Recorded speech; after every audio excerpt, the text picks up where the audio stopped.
No todo empresario tiene la capacidad de leer el futuro. Entonces yo creo que estamos en un momento de mucha incertidumbre a favor. O sea, la incertidumbre es una variable que vos tenés que transformar en músculo. Porque si vos no tenés agilidad, no podés pegar el volantazo. Ahora se está usando mucho que en los boards de las compañías sentás un pibe para que te dé la mirada del pibe. A mí me gusta el riesgo, me gusta el cambio. El costo de hacer negocios con alguien que no es amigo, en términos de alineamiento político, es enorme.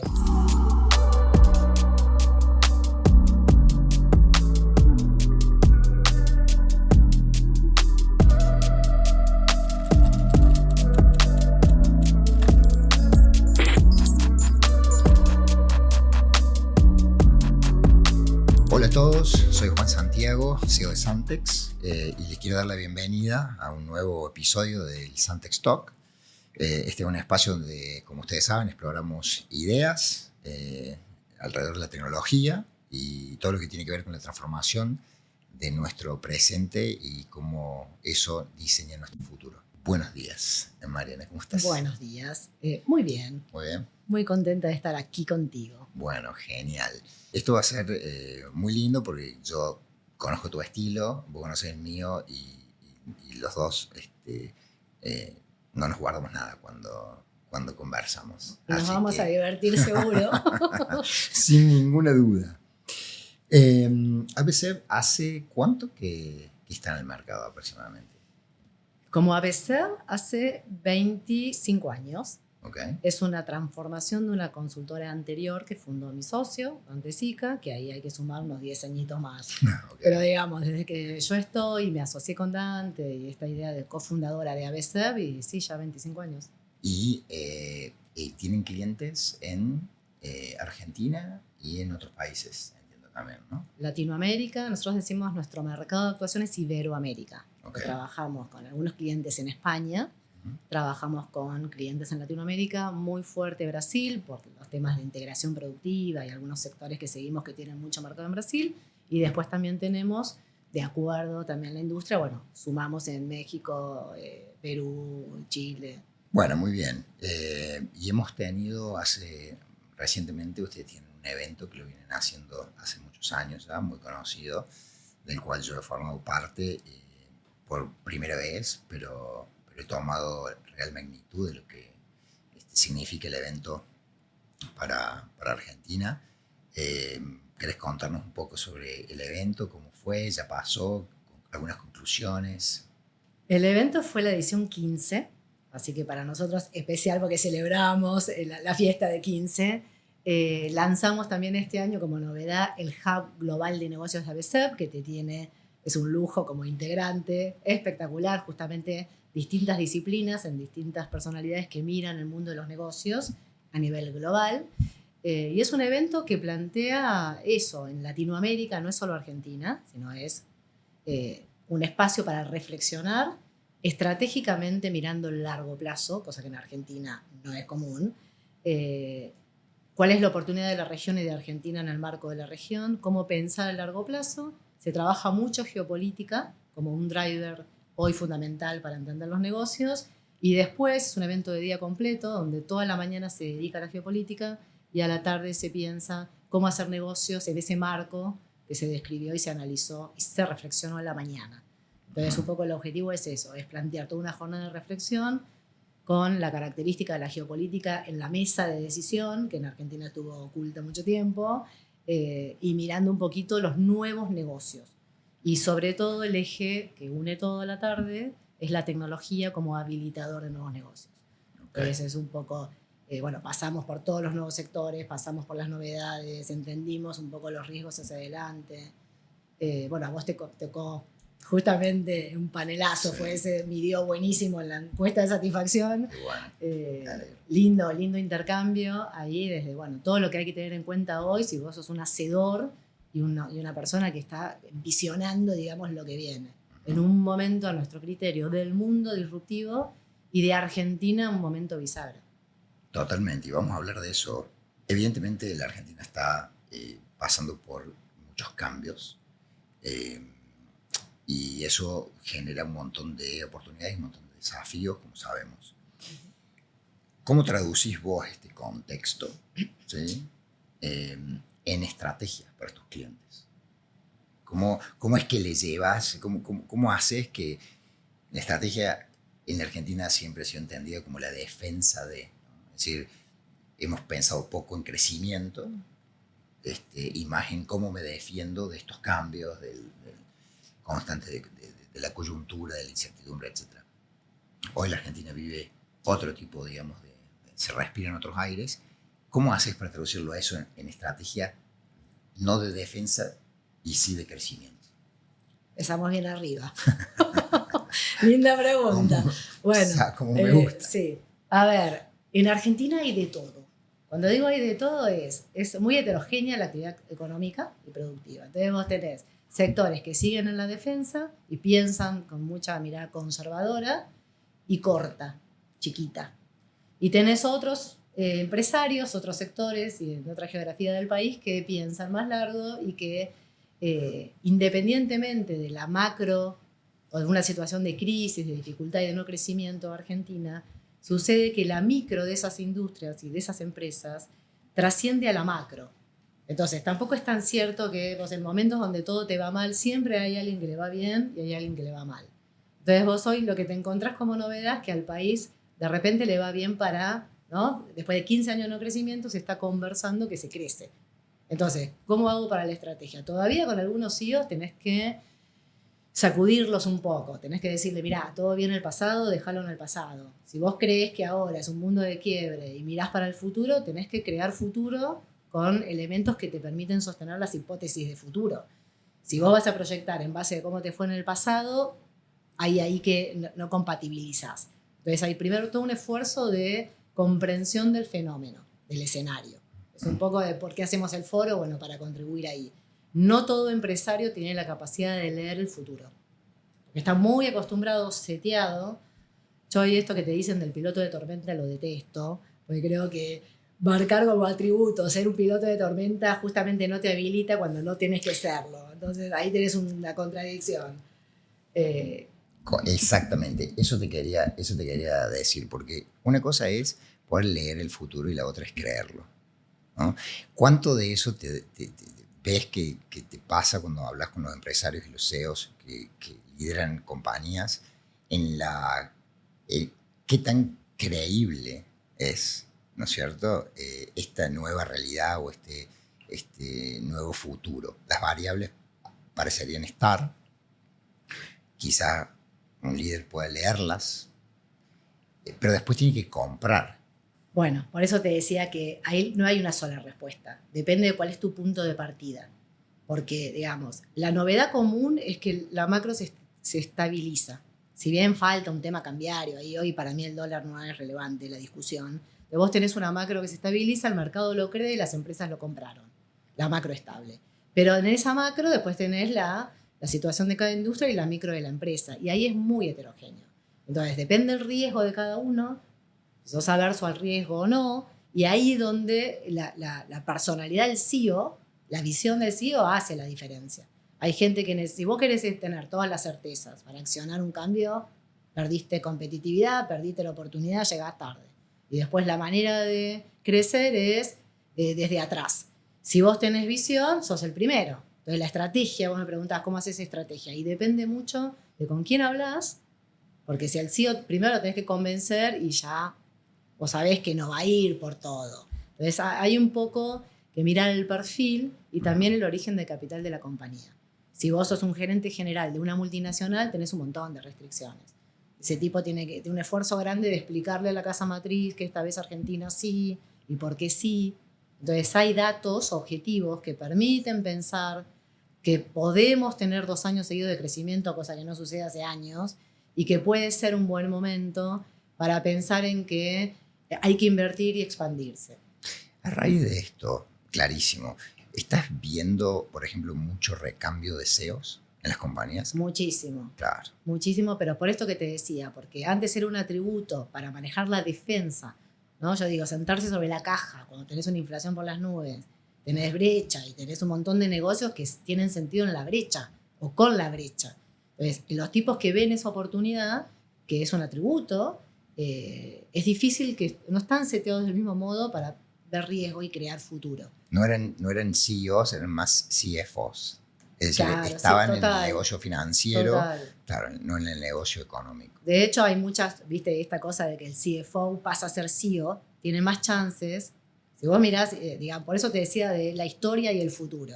Yo creo que el primer aprendizaje hoy es, olvidémonos de la historia, desde el punto de vista, no es que vos haces un budget, bueno, voy a poner 20% más de lo que vendí el año pasado, porque no entendés que la demanda de las industrias hoy tienen un comportamiento distinto, ¿no? Yo el otro día discutía con una persona que me decía de política industrial, no, porque en los 70, la política industrial en los 70 no existía la IA, y olvídate, se acabó la discusión. Bueno, traes algo de los 70. Vamos a hablar mucho de O eso. me dicen del peronismo, viste, por la política social. A este gobierno se le cuestiona, de muchos empresarios que son más conservadores, que no hace política activa. O sea, no te ayuda a que vos te reconviertas, no hay política industrial para una transición, ¿viste? O política social, que yo no estoy de acuerdo porque hay mucha. Eso te iba a decir, o sea, que no la comuniquen no quiere decir que no existe. No, y además se sabe que hay, pero bueno, ese tema del rol del Estado, hasta dónde intervenís, hasta dónde no. Ya es claro que este gobierno, te puede gustar o no, pero es claro que este gobierno es la libertad económica, es eso, menos Estado, más sector privado. Lo que te dice el gobierno es: yo te genero las condiciones para que vos, empresa, tomes tu decisión. Entonces, por eso yo digo que a todos los riesgos que hay, el macro, el económico, el político, el cuca, como se dijo en las elecciones, también está el riesgo empresario.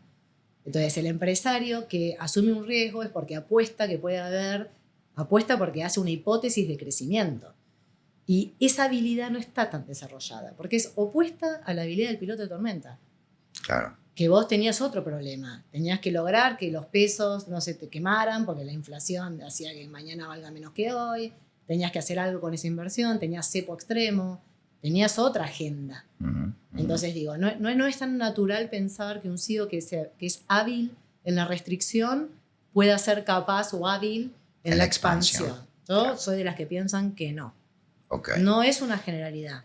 O sea, lo estás viendo, lo estás viviendo vos en tu, Sí. en tu día a día. Por eso hay recambio, claro. me preguntabas antes. Claro. Por eso el recambio. ¿Y cuál es el error más común que vos ves en los CEOs hoy en día? Cuando querés o sentarte a conversar de esto o implementar una estrategia. Cualquiera de las dos cosas. La mirada muy cortita y el egocentrismo del argentino. Esta cosa del ombligo, ¿viste? O sea, yo te decía de la geopolítica, ¿no? O sea, nosotros nos estamos abriendo, economía abierta. Tenés que saberla leer. Entonces, hay muchos que por ahí subestiman o piensan que todavía no nos llegó a nosotros el momento. Y yo digo, no, vos estás en el mundo. Estás ya en el mundo. No sos un observador. Estás ahí como, o sea, formás parte. Yo creo que hay mucho, un error es eso, hay mucho desgaste en explicar que vos sos parte de si bien el concepto de globalización cambió, porque ahora vas a un mundo fragmentado, que eso es bastante novedoso, hacía años que no entendíamos la globalización así, yo creo que todavía tenés que explicar demasiado. ¿Podés explicarle a la audiencia qué quieres decir con el mundo globalizado pero fragmentado? Claro, vos venís, viste que ahora se habla mucho, nosotros también lo hablábamos, el foro del año pasado y de un nuevo orden global.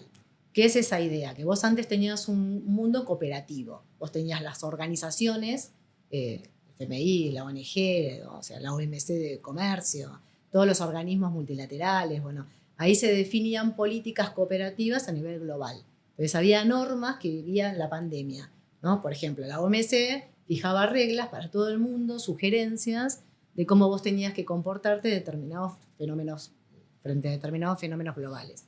Había un mundo cooperativo. Ahora esas normas se crearon después de la Segunda Guerra Mundial y de hecho fue Estados Unidos quien creó esa idea de mundo cooperativo. Hoy tenés un mundo que justamente no se rompe, se empieza a tener mirada neoproteccionista. O sea, el mismo Trump cuando asume dice, no, yo no voy al mundo global, quiero poner mis nuevas... O sea, como que hoy tenés un mundo que se disputa entre China y Estados Unidos y fragmentaciones que hoy entendés el poder por áreas de influencia. Entonces vos tenés China y Estados Unidos que con distintas estrategias están queriendo liderar el mundo, uno es hegemonía, el otro es emergente, que obligan al resto a buscar algún alineamiento. político, o geopolítico en este caso. Pero digamos, hoy la política de Estados Unidos está mirando a toda América Latina.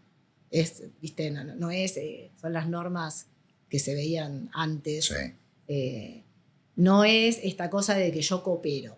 Entonces ahí entendés que Estados Unidos le quita ¿viste? Fondos a Europa para combatir las guerras, o que ya cada uno tiene su propia manera de defender su agenda, por región y no por mundo global. Okay. Entonces, por eso se dice que hoy el mundo está más en boga una política proteccionista, yo para mí, para adentro, y no cooperativa a nivel global. Okay. Y a partir de ahí, los flujos financieros, los flujos de inversiones, el comercio cambia. Perfecto. Hablando de inversiones, y después quiero volver ahí porque quiero hacerte una pregunta con respecto a eso, exactamente de cómo ves la Argentina.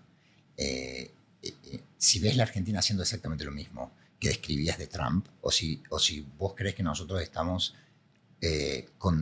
con deuda en ese sentido y estamos un poco retrasados y que todavía tenemos que cumplimentar ciertas cosas para poder actuar de la misma manera que Estados Unidos lo está haciendo, ¿no? Para adentro. Por ahí yo tengo una opinión que después te la quiero compartir, pero con lo que mencionas no me quiero olvidar de la inversión. Ustedes tienen clientes, obviamente, como decíamos, en Iberoamérica, que es su mercado.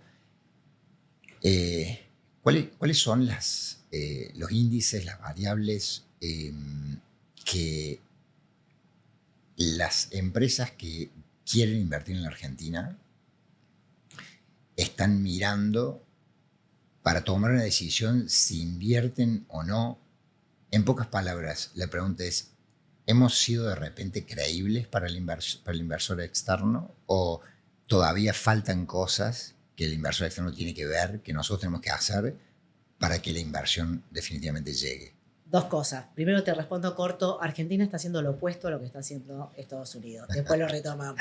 Segundo, no somos del todo creíbles aún, pero es cierto que hay una mirada, ya no es solamente por el fenómeno de Milei, outsider y qué sé yo, y lo rápido que logró estabilizar la macro desde lo fiscal sobre todo y demás, sino que ya hay conversaciones mirando concretamente la oportunidad de inversión. Pero todavía no tenemos 100%, digamos, seguridad jurídica, lo que se llama seguridad jurídica. De hecho, todavía tenés cepo para las compañías para girar dividendos. O sea, se flexibilizó muchísimo, pero sí hay como una creencia o una convicción de que Milei, el rumbo económico que está tomando la Argentina con el liderazgo de Milei es el correcto. Se parece más a los estándares internacionales occidentales. ¿Viste? La OCDE que fija lo que es una buena práctica para hacer negocios. Entonces vamos en el camino correcto desde el punto de vista del ambiente de inversor internacional. En ese sentido, empieza a haber movimiento, porque no es que vos decidís invertir y venís mañana. Hay proyectos previos, prefactibilidad, por ahí para que desembarque una inversión tenés un añito previo mínimo, depende del sector, para hacer análisis. Yo creo que eso es lo que se está moviendo mucho. Porque a nivel país agregado, la macro agregada y la seguridad jurídica no está para todos. Pero tenés excepciones cuando haces cortes en el país. Por ejemplo, todo lo que es la minería o la energía, que están bajo el régimen del RIGI. El RIGI es un instrumento, es un mecanismo de incentivos para atraer la inversión. Entonces, en el marco del RIGI, vos esa seguridad jurídica la tenés. La ventaja competitiva en términos de que te iguala con otros países, la presión fiscal, la presión impositiva, lo tenés. Entonces, lo tenés en el marco de ese instrumento para los sectores alcanzados por ese instrumento. Entonces, eso, la respuesta es sí, ya están dadas las condiciones para que venga la inversión. Y de hecho está viniendo. Porque ya hay 12.000 millones de dólares de RIGI aprobado y otros 18.000 millones que están por salir con carpetas y proyectos en evaluación. Y eso se dio rápido, relativamente inmediato. En todas las otras inversiones que no tienen ese incentivo, va más lento. Ok, clarísimo. Ahora, volviendo un poco a mi pregunta anterior, que te la pregunté justamente porque yo tengo la misma percepción que vos, que esto que está pasando a nivel global, si se quiere, y que describías muy bien de Estados Unidos, Yo no lo veo tan así acá, en Argentina, ¿no? Yo estoy viendo como, siento como si nosotros estuviéramos un poquito más atrasados, en el sentido de que todavía tenemos tarea para el hogar en términos de insertarnos en el mundo para ser de alguna manera lo suficientemente relevantes en algo como para poder dar esa pelea nueva que Trump ha impuesto globalmente, que es qué tengo yo realmente, es decir, hacer un discovery evaluativo un diagnóstico de mis assets, ¿no? De mis debilidades y fortalezas, para después poder salir a la cancha, como salió Trump, para decir yo tengo el mercado consumidor más grande del mundo, el que quiera vender acá, a las reglas las pongo yo. Uh-huh. En Argentina no siento que nosotros estemos, China también tiene lo suyo, etc. ¿Coincidís en eso? Y si coincidís, ¿por qué? ¿Y cuándo crees que nosotros vamos a poder estar en una situación como para poder dar una pulseada? A ver, coincido y es lógico que así sea. Para Argentina es, en términos del PBI global, nada. O sea, nunca podría, no es una cuestión de visión o de opinión o de posicionamiento, es imposible. Estamos hablando de que China, que emergió, China es un país que, digamos, tiene planes quinquenales, mira el desarrollo económico, apuesta a eso, y en los últimos años decidió disputar el poder global de todos Estados Unidos por innovación y por tecnología. Antes venía por volumen, por escala, por tamaño. Cuando cambió su estrategia dijo, no, yo quiero liderar, y de hecho ya lo está consiguiendo. O sea, de cada 2 patentes nuevas en el mundo, una de China, en semiconductores, en autos eléctricos, es líder mundial. Hay un montón de cosas donde China avanza un montón. Estados Unidos lo ve y dice, no, pará, yo tengo que cuidar también mi posicionamiento. Entonces lo que dice Estados Unidos es, yo mi estrategia para seguir dominando el mundo y enfrentar a China, que avanza muy rápido, es vuelvo al proteccionismo y que todas las inversiones que se fueron americanas vuelvan. Esta idea del proteccionismo es vuelvan acá, inviertan acá, yo les voy a dar todo, pero vuelvan a la región. Entonces, en ese sentido, ¿qué puede hacer Argentina? Actuar con pragmatismo, se dice hoy, pragmatismo en materia de política internacional, es aliarse, bueno, geopolíticamente con alguien, o sea, eso es toda una definición, ir por Estados Unidos, sino el gobierno anterior estaba con Cuba, con Ecuador, con todo el eje bolivariano, como decía, con Venezuela. Hoy se corta también Brasil, que va más por los BRICS. O sea, es a quién considero un socio y un amigo. Eso es importante no solamente por la filosofía y la política, sino también para ver con quién generás acuerdos de libre comercio o con quién te apalancás en el crecimiento, ¿no? Exacto. Estás diseñando tu futuro, estás apostando a tu futuro comercial. Exactamente. Y tus aliados son clave. Y ahí vuelvo con la geopolítica. Hoy el concepto que está, sobre la mesa más prioritario es el nearshoring. Porque antes era el reshoring, friendshoring, nearshoring. Bueno, hoy es nearshoring por cercanía y friendshoring porque hago negocios con alguien que es amigo. Porque el costo de hacer negocios con alguien que no es amigo, en términos de alineamiento político, es enorme. Entonces, todo esto son aprendizajes que se fueron dando post-pandemia, que volvió la inflación al mundo, que hay un montón de cuestionamientos, ahora las guerras en Europa. O sea, es un mundo que cambió mucho. Yo lo que creo es que Argentina tiene en ese mundo una ventana de oportunidad espectacular. O sea, toda América Latina, pero Argentina en especial. Y creo que el gobierno lo sabe, lo entiende así y lo quiere aprovechar. Entonces vos, ¿por qué pragmatismo? Porque vos tenés en Asia y en China el comercio de bienes. O sea, vos tenés ahí, de toda África y Asia, el 60% del planeta vive ahí. O sea, el mercado está ahí. Y además de materias primas, que es lo que nosotros más vendemos. Y en Estados Unidos tenés mucho más inversión. Y tenés también esta palanca política. Ahora con el acuerdo que tenemos para nosotros es enorme el apoyo político. Ha sido fundamental en las elecciones. Así que... Exacto. Entonces vos tenés que jugar un poquito en la estrategia de apertura, que para Argentina es nueva, que hace rato, años que no teníamos apertura. Bueno, en ese sentido, yo creo que Argentina está bien posicionada. Y la oportunidad es gigante. ¿Por qué gigante? Porque tenés demanda en el mundo. En el marco de esta nueva geopolítica y este nuevo orden global, hay demanda en recursos minerales críticos, las famosas tierras raras, en el talento, en la tecnología, todo lo que es demanda, transición energética, transición digital, seguridad alimentaria, infraestructura. O sea, hay un montón de cosas que encuentran en la región un proveedor sustituto de lo que se fue corriendo a Europa del Este, por ejemplo, en tecnología. Entonces, tenés la demanda.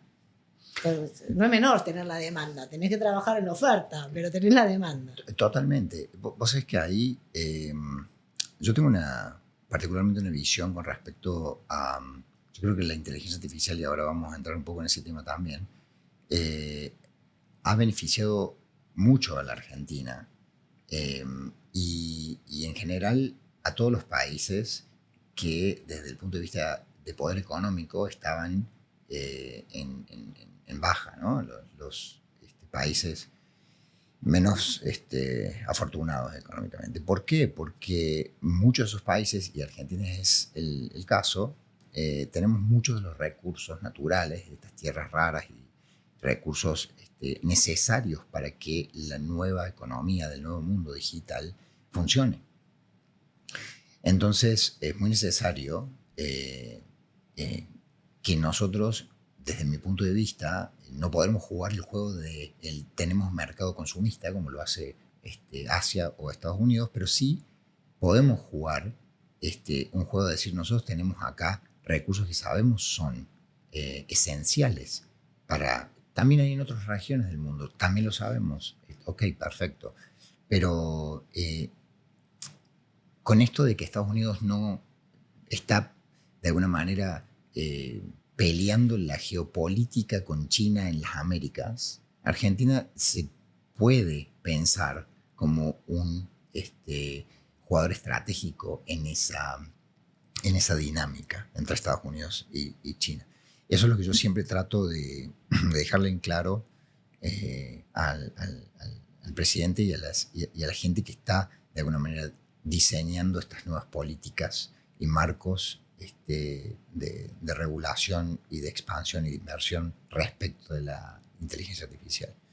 Porque nosotros tenemos recursos, tenemos que ser inteligentes en usar esos recursos para construir futuro y no generar deuda, ¿no? Y dar esos recursos para que se vengan, los hagan, inviertan en un data center y se lleven el cómputo y demás, no estoy seguro de que sea parte de una buena estrategia para generar futuro, ¿no? para el país. Entonces, ahí yo un poco, en lo personal, me permito disentir en el sentido de que creo que puede ser de que haya un poco y un poco, ¿no? Hay de las dos cosas, no es que solamente que no tengamos... hay muchos sectores en la Argentina, Mariana, que tienen talento técnico, pero no necesariamente mentalidad competitiva global. Y de esto vos y yo hemos hablado bastante offline, de la importancia de estos cambios culturales necesarios para poder capturar esas oportunidades. ¿Cuáles ves vos son los sectores que están mejor posicionados en la Argentina para poder integrar estas dos? Porque puede haber una industria muy bien posicionada desde el punto de vista tecnológico, quizás, tenga la inversión para hacerla, tenga la visión, etcétera, pero el cambio cultural tiene mucha deuda ahí. ¿Cuál es la industria que vos ves que está balanceada o equiparada que podría unir estas dos cosas y dar un salto cuantitativo y cualitativo? Está buenísima la pregunta y la reflexión que hiciste antes. Porque, a ver, nosotros tenemos que tener en cuenta que Argentina estuvo hace 15 años estuvo 15 años, último año lo saco, 15 años de no crecimiento. Pero la Argentina siguió funcionando. Entonces, en 15 años de no crecimiento, con una economía distorsionada, vos haces negocios con esas reglas de juego. Entonces, los empresarios no tienen la necesidad de innovar, no tienen la necesidad de ser competitivos, no tienen la necesidad de entrenarse, porque como todo es un entrenamiento. Entonces, también pasa que uno dice, bueno, hoy los CEOs tienen este déficit, ¿no? Por ejemplo, para pensar, para innovar, para adoptar tecnología o inteligencia artificial en las organizaciones, que la adopción es bajísima y un montón de cosas, pero también es consecuencia de que venían trabajando y venían entrenados para hacer otra cosa. Entonces, había algunas excepciones, siempre fue el agro una excepción, donde el agro, como siempre estuvo inserto a nivel global, ahí vos tenías tecnología, estabas en la frontera de la innovación. Y además el agro le aportaba al país divisas. Hoy, de repente tenés una nueva economía, la industria basada en el conocimiento, que hoy le aporta, junto al agro, a la minería y a la energía, divisas al país, 9.500 millones de dólares este año récord, y ahí todo es nuevo. Entonces, ahí vos ves las dos cosas. Vos ves que se alinea la cultura con la tecnología, como palancas de crecimiento de un nuevo negocio. Porque no hay proceso adaptativo. Cuando vos vas a las industrias tradicionales, te encontrás con que el agro ya lo venía haciendo porque su condición de ecosistema global lo permitía. Y te encontrás ahora como novedad la vaca muerta, digamos, que es Vuela, que también 6.500 millones de dólares este año de exportación y subiendo para los próximos años, y la minería. Entonces, en esos sectores que son globales, ser globales obligan a que vos tengas estándares internacionales. Entonces, ahí no hay margen para que tengas un CEO que no tenga visión de innovación y creación de futuro, que no tengas tecnología incorporada a tu proceso productivo, porque si no, no competís. Entonces, cuando las condiciones de competencia están dadas y tu estándar es global, esos países combinan lo que para nosotros tendría que ser una condición generalizada. Entonces, por eso siempre se dice la Argentina de las dos velocidades. Cuando vos ves industrias más tradicionales, esos tienen que entender y aprender cómo tienen que hacer para lograr esa competitividad. Por eso hay una agenda dinámica de expansión y crecimiento y hay otra agenda de reconversión. La agenda de reconversión, que alcanza el consumo, todos los sectores están más desafiados porque les entró la importación y de repente se dan cuenta que el consumidor elige algo importado más barato que un producto nacional que tiene problemas o que tiene todavía rezago tecnológico. Bueno, hay un montón de cuestiones. O que no tiene customer service. Que no tiene customer service porque no era necesario tenerlo. Claro, ese es el concepto. Claro. Cuando vos te cierran la economía, claro, y vos decís, bueno, hasta era muy discrecional. Claro. El famoso caso de Tierra del Fuego, por ejemplo, había condiciones que se producía tecnología ahí, pero bueno, pues no había otra. Entonces, yo creo que mucho tiene que ver con la apertura. Se habla mucho de las reformas ahora, ¿no? Para la competitividad sistémica. Yo creo que la principal es la apertura como reforma. Porque vos, eso ya te obliga, te define la regla de juego. Uh-huh. Y después, para competir como estrategia, sí necesitas la reforma impositiva, la reforma laboral, las de segundo orden, porque te mejoran los costos. Pero tu principal ecuación de rentabilidad es, hoy el mundo premia la escalabilidad, la trazabilidad, la calidad, la tecnología. Entonces, es incorporar de repente en una empresa que antes no lo requería todos estos elementos no es tan sencillo. Correcto. Y hay una transición. Y si yo te doy a elegir entre tres: talento, proceso y tecnología, y te digo, ¿dónde ves vos el cuello de botella de esos tres? Que verdaderamente el palo en la rueda para el crecimiento en términos generales. ¿Cuál de los tres elegís? Yo creo que sin tecnología no se puede hacer nada, porque, de nuevo, vos hoy convivís con un montón de... Esta famosa agenda de competitividad está poniendo el acento en bajar los costos, no tanto en la calidad. Para mí es, yo siempre digo, todo bien los costos, pero la calidad, porque vos tenés que customer service, vos tenés que competir para que tu consumidor te elija, con más ofertas ahora. Entonces, ponele ejemplo concreto, la industria automotriz, con la economía cerrada y los chinos no entraban y los brasileños entraban poco, bueno, vos ibas y comprabas un auto de producción nacional. Entonces veías la estadística, volaba la producción nacional. Ibas y comprabas lo que había. Hoy, por ahí, se produce menos nacional o se produce, no sé, las pick-up, que es un hub del cuarto global en el mundo, pero ya elegís. Entonces ya que te entren los chinos con altísima tecnología en un vehículo y lo pensás. Entonces, ¿qué quiero decir con esto? Que vos hoy, si querés tener un negocio competitivo a nivel global, tenés que pensar en la tecnología como habilitador de ese negocio, no como mejora de costos de tu proceso. Eso también. Pero la tecnología y la cultura para mí van de la mano en el diseño del negocio. Hoy, si no sos ágil con la cultura, es una ventaja competitiva. Si vos no sos ágil, no reaccionás.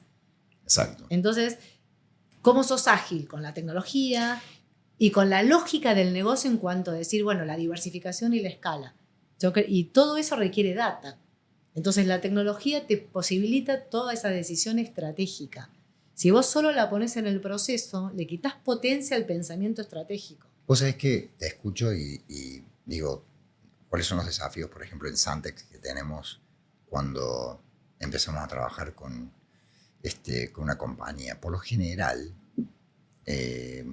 cuando la compañía tiene la decisión tomada de la inversión en tecnología, claramente las cosas avanzan, la tecnología se desarrolla y las soluciones aparecen. Hay una decisión que viene del CEO de la compañía que dice, vamos a hacer esto, disponibiliza los recursos y se hace. Pero nos encontramos con el problema y el talento está.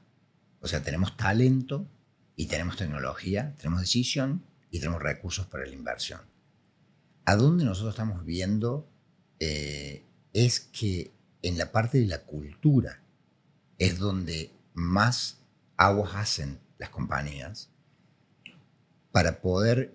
Hay como mucho desconocimiento en el público interno de una compañía de cómo le va a impactar a cada uno en la compañía en la incorporación de tecnología. Hay mucho miedo, hay mucha incertidumbre, si me voy a quedar sin trabajo, no lo quiero adoptar, lo quiero adoptar pero no lo entiendo, no sé cómo se usa. Ahí aparece el upskilling, el reskilling y todo este tipo de cosas y acciones. Nosotros lo estamos viendo y viviendo desde Santex como el problema, el elefante en el cuarto. Eso es. Entonces, vemos de que por más tecnología que metamos, que hace todo lo que vos dijiste, ¿no?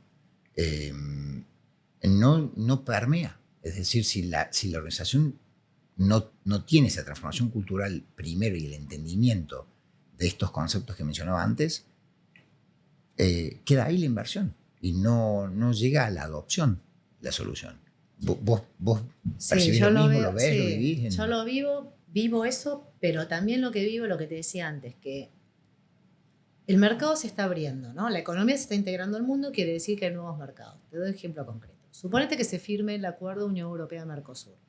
Eso se firma, hay todo un proceso de que cada parlamento tiene que validarlo, es una secuencia, ¿no? No es tan rápido. Pero que se firme quiere decir que en algún momento, si vos haces un planeamiento a 5 años, vas a tener el 20% del PBI global de mercado, ¿no? Entrar a eso es una posibilidad concreta. Si le sumás el mercado de Estados Unidos, 40% del mercado global. Eso vos lo vas viendo, esa información, después se va a concretar en oportunidad, hay que ver la letra chica de los acuerdos, de repente el Mercosur va a negociar diferente, o sea, todo el tiempo tenés novedad que si vos sos una empresa que está mirando diversificarse o entrar a nuevos mercados, vas a tener la oportunidad de tomar decisiones y ir moldeando tu estrategia e ir cambiando. Entonces, si vos estás en este momento en esa secuencia y todavía la macro casi estabilizada, pero que le falta un poquito y logrando esa seguridad jurídica, vos estás pensando dónde invertir y qué, cómo y para quién. Y en el mismo momento que estás en ese proceso, estás contratando tecnología para algo. Entonces digo, está bien, hacelo.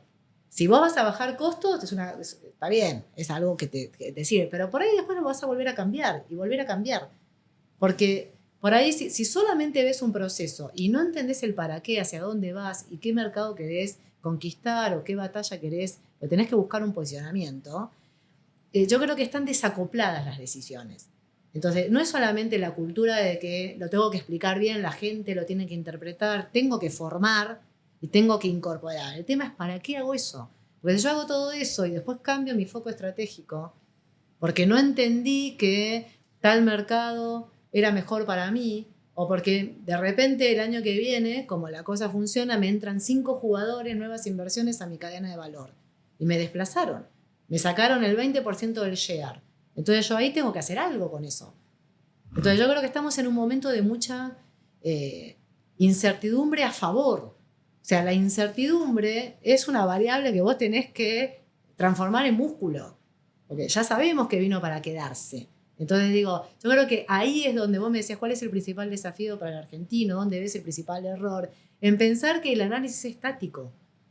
Vos sabés que... Eso es un temón, ¿eh? Mira qué buena palabra que usaste, lo estático, porque te escuchaba y yo pensaba, digo, que el desafío más grande yo pienso que tenemos, no solamente en la Argentina, sino en el mundo en general, los líderes, las organizaciones, es transformar el miedo en dinamismo y el miedo en acción y no el miedo en paralización, ¿no?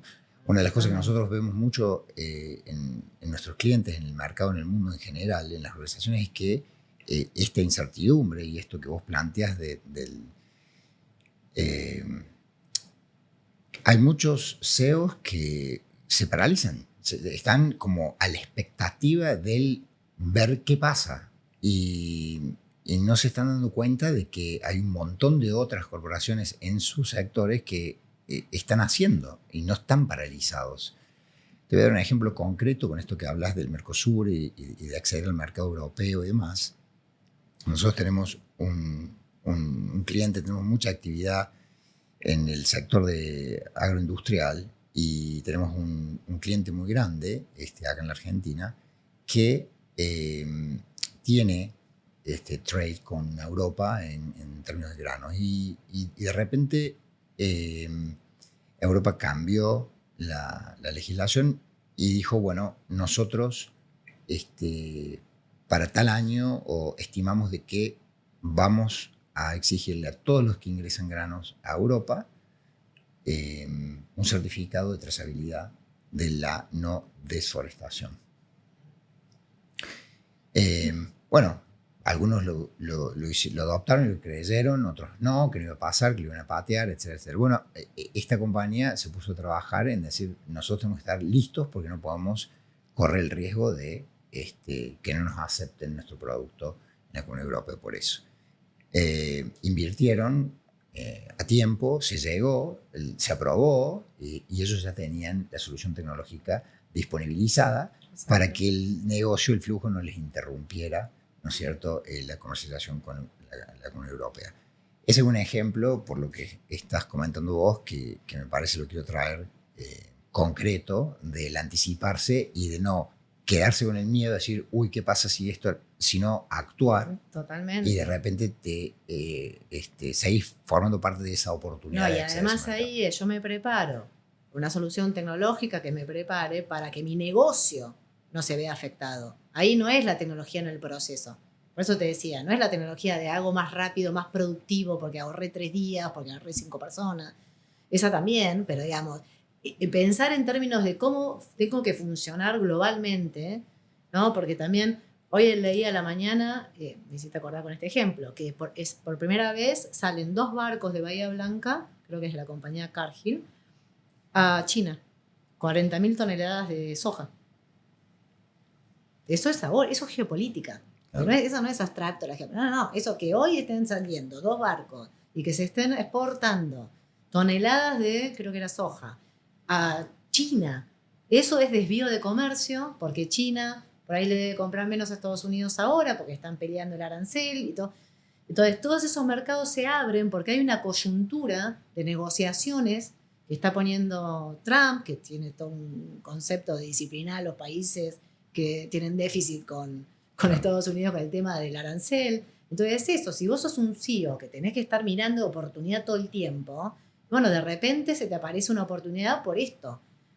Eso es lo que yo quiero decir. Creo que en una economía abierta tenés que sumar elementos que antes no eran necesarios.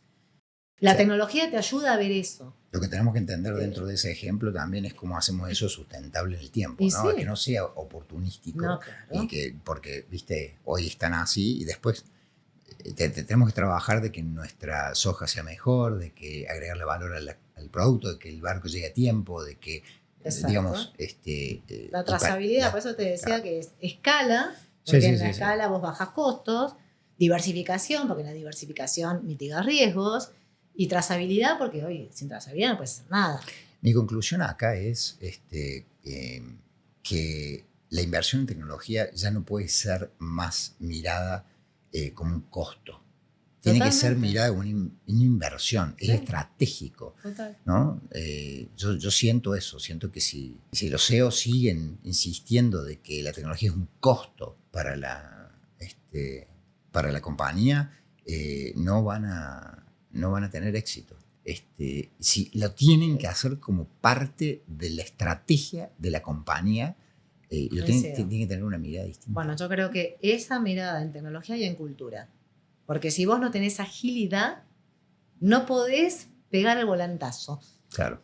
Entonces, vos decís, no podés tomar la decisión, mira, se me abrió China, mando 2 barcos, porque no estoy preparado. Y ahí se da esta dicotomía del, ¿hago el upskilling de la gente que tengo o la reemplazo, ¿no? Digo, para los empresarios también hay mucho de esto de decir, ¿tengo el tiempo para hacer una subvención del capital humano que tengo en este momento en la compañía o directamente tengo que reemplazar? Ninguna de las dos. Hoy lo que haces es buscar cooperación.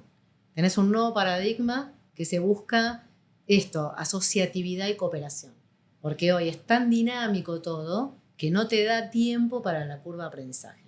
Y además no tenés el liderazgo para formarlos.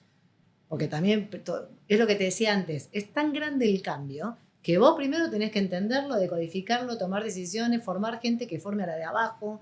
Imposible.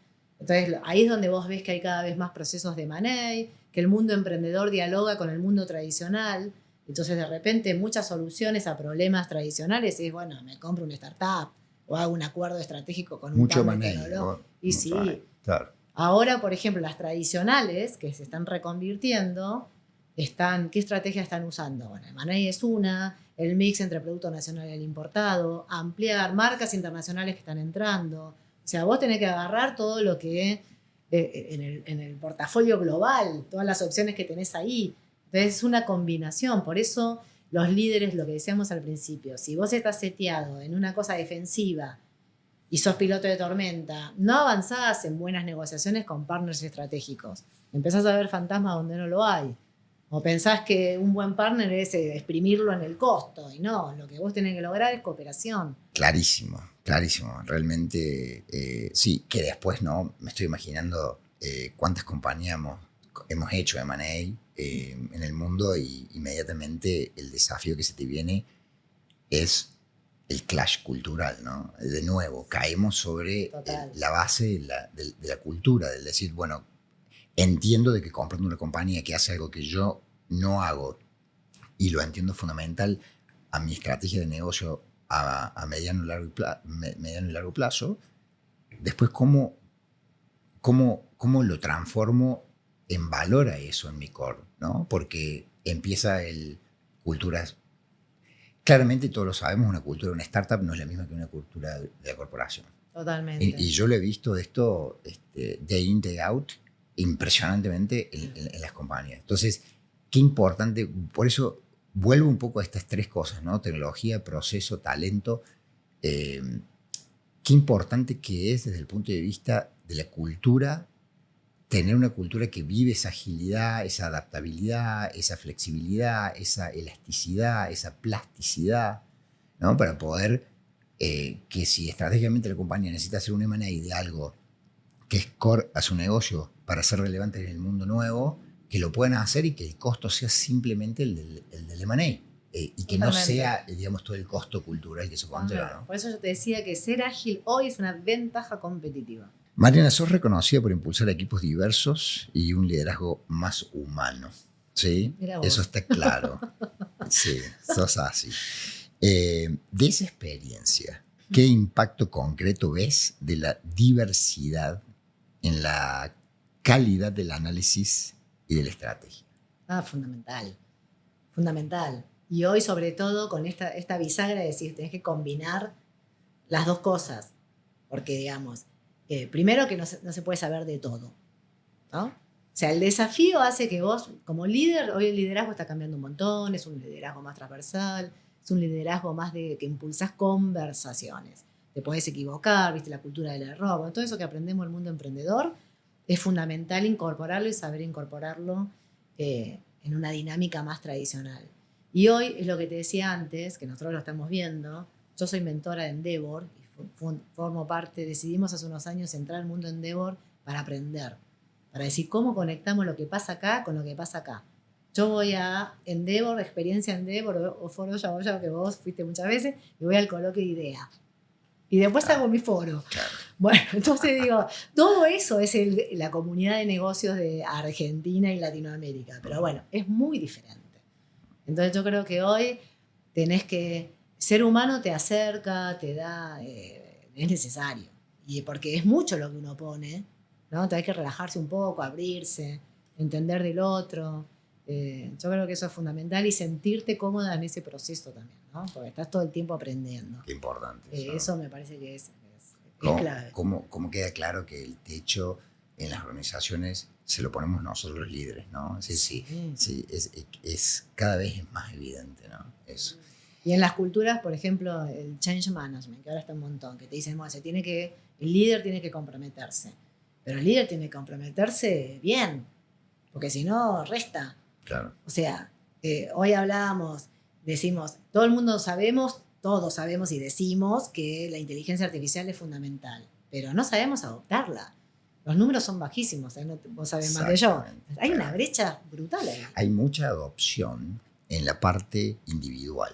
Es decir, Claro. una empresa tiene 100 colaboradores y probablemente 50 de los 100 están utilizando herramientas de inteligencia artificial, pero la utilizan para beneficio propio, individual. Es decir, mejoran la productividad de sus tareas diarias, ¿sí? El problema con eso es que no están sumando absolutamente nada a la organización, de valor a la organización en sí, al negocio de la organización para la cual trabajan. Se agregan valor a ellos mismos, aprenden ellos, las herramientas que ellos entienden son las necesarias para hacer su trabajo más rápido y más eficiente, y queda ahí, en ese aprendizaje.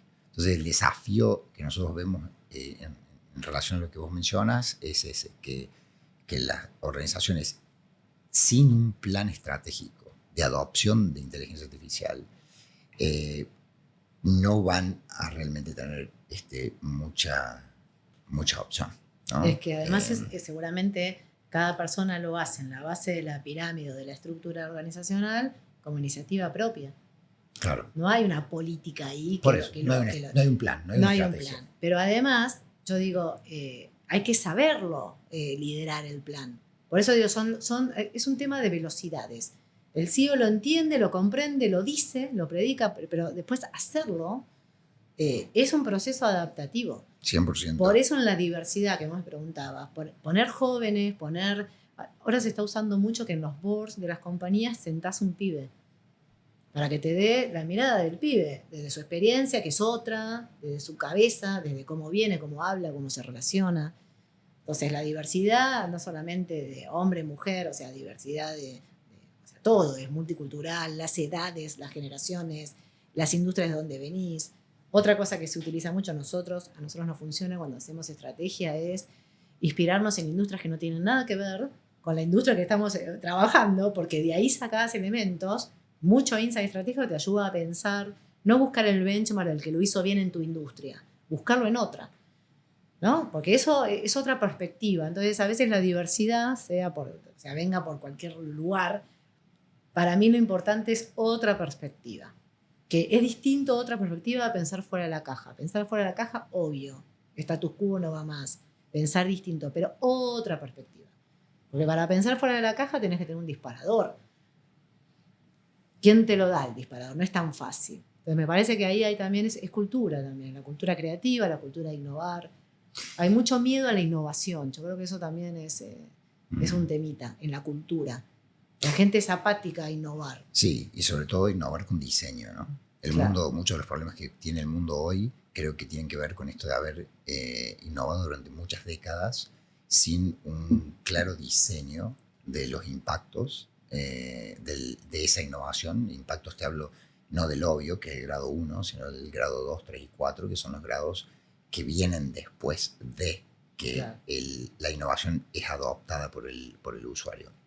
Cuando trasciende el early adopter, o sea, el que adopta la adopción temprana, ahí es donde se empieza a ver el verdadero impacto de esa innovación. Y eso requiere de diseño, requiere mucha estrategia, y se ha innovado mucho, inclusive en Silicon Valley ha sido un promotor del fail fast, ¿no? O sea, equivócate rápido y después vuelve a hacer, pero todo eso genera sedimento en la innovación, y ese sedimento de alguna manera a algún lado va, y muchas veces va a lugares donde genera más problemas que soluciones. Mariana, tengo 2 preguntas más para hacerte. Una es, ¿qué te entusiasma del futuro? Que haya futuro primero. No, asumamos que hay. Sí. Asumamos que hay. No, me entusiasma crearlo.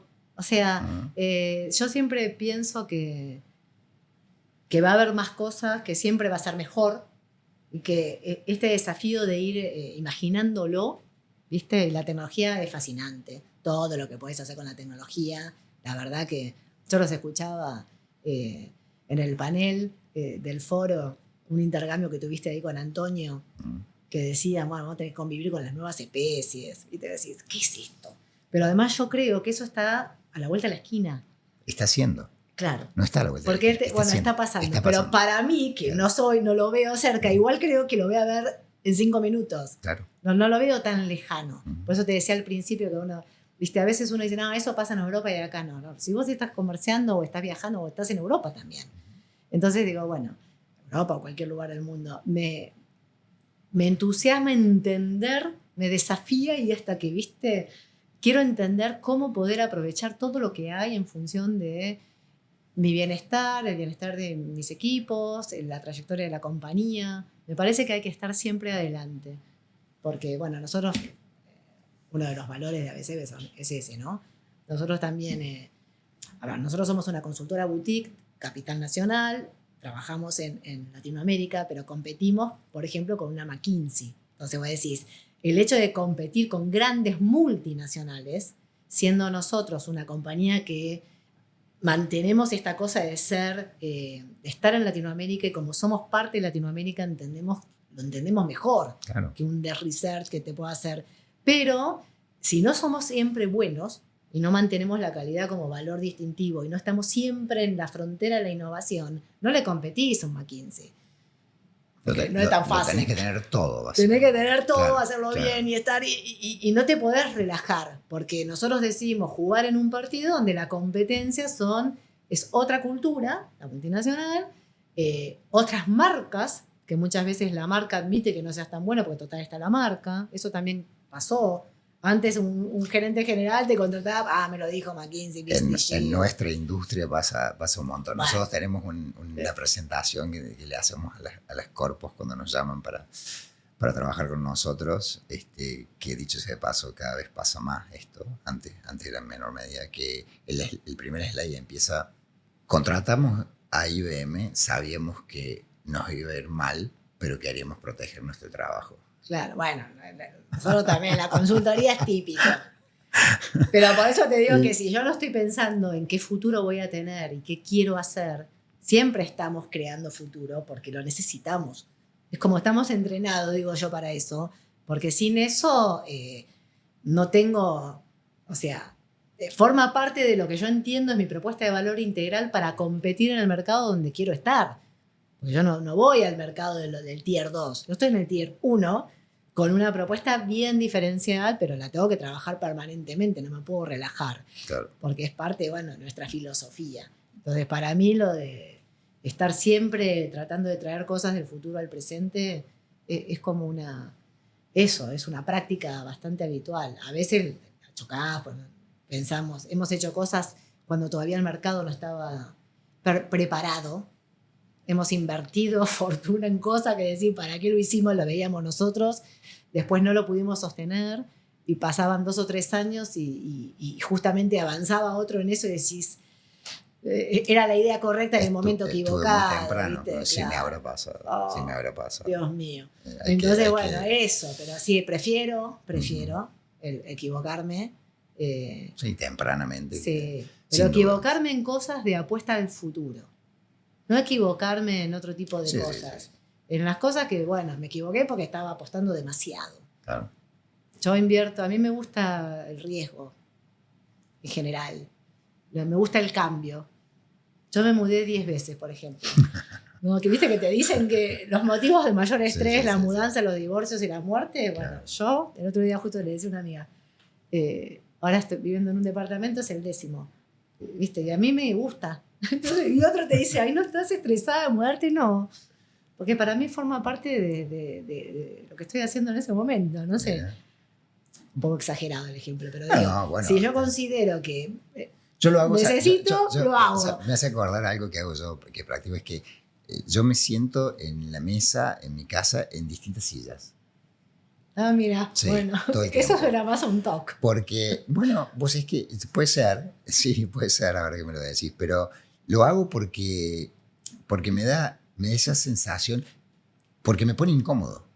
Yo también soy así. Lo hago porque me pone incómodo, porque a mí me gustaría tener sentarme siempre en la misma silla, porque nada, lo adopté, me queda cómodo, es donde tengo la mejor vista, a lo mejor de, no sé, de las sierras o lo que sea, yo vivo en un lugar en la montaña, entonces digo, bueno, qué sé yo, pero no, me cambio de silla, porque digo, acostúmbrate, adáptate, o sea, ¿me entendés? Sentite cómodo en esa silla, y tengo la posibilidad de sentarme donde quiera y me dé la gana, pero elijo incomodarme, ¿no? Y creo que eso es parte un poco de estas cosas, decir, bueno, haber identificado en la vida estas ventajas que uno las toma como bandera de que si yo mantengo esta adaptabilidad, esta capacidad, voy a poder seguir viendo el futuro y anticiparlo. Así que... No, y además, te voy a contar una infidencia, pero yo siempre, en la casa de mis viejos, obviamente, cuando me crié, yo soy de La Plata, bueno,